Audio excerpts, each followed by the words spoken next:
We find unfortunately today, many Muslims, they say, or they have in their hearts doubt, or they have bad thoughts about their Creator subhanahu wa ta'ala. They're full of doubt regarding the fact that everything that has happened, everything that will happen, and that nothing will happen except that it has been preordained and predestined by Allah subhanahu wa ta'ala.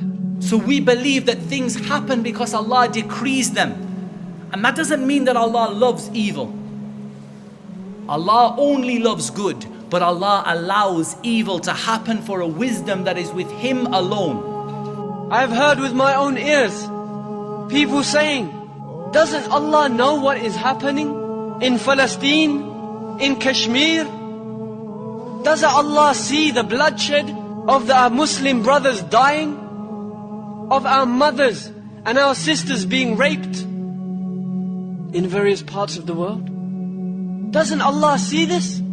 Doesn't He hear the cry of the orphan whose father has been killed, whose uncles and grandfathers have been killed, slaughtered in front of Him? Doesn't Allah hear the cry of these orphans?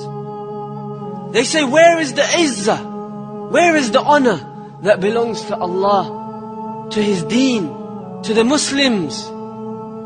Where is the victory that Allah has promised us? Where is the help of Allah? Why are Muslims so humiliated? Why are Muslims in a state of humiliation? Isn't the victory and the honor, the help for the believers, hasn't this been promised by Allah? Hasn't He promised us establishment in the earth?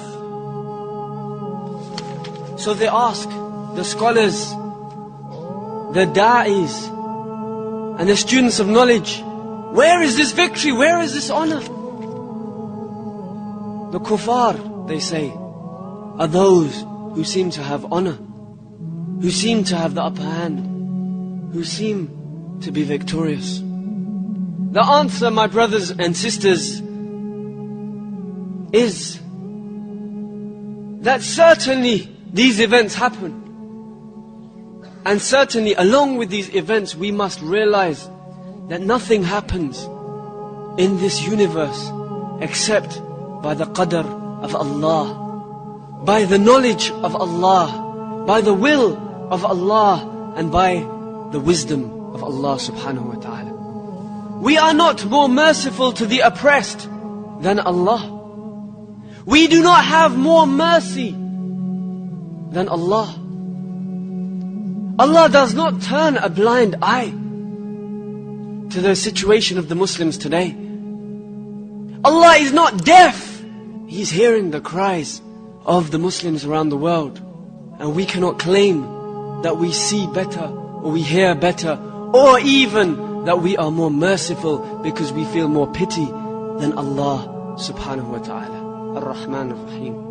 To have iman, faith in qadr, predestination, the good and the bad thereof, is something which is a pillar from amongst the pillars of iman. Your iman is not sahih, it's not correct, and it's not accepted from you until you have iman and full yaqeen, full faith and certainty in this fact that nothing happens in the universe except by the will, knowledge and wisdom of Allah subhanahu wa ta'ala. This belief, wallah, will save you from every strife and struggle.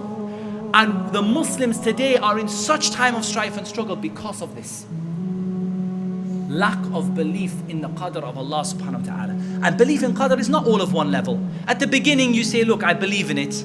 It's hard for me, it's a bitter pill to swallow, but I believe. Then later on you say, no, I accept it. I accept that this is the decree of Allah for me.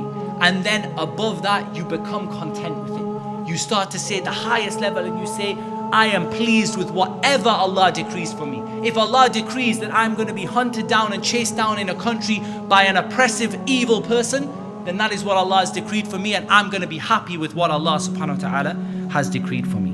Be patient. because your final destination is Jannah. This is what we say to the believers today that are being tried. Be patient, because your final destination is Jannah.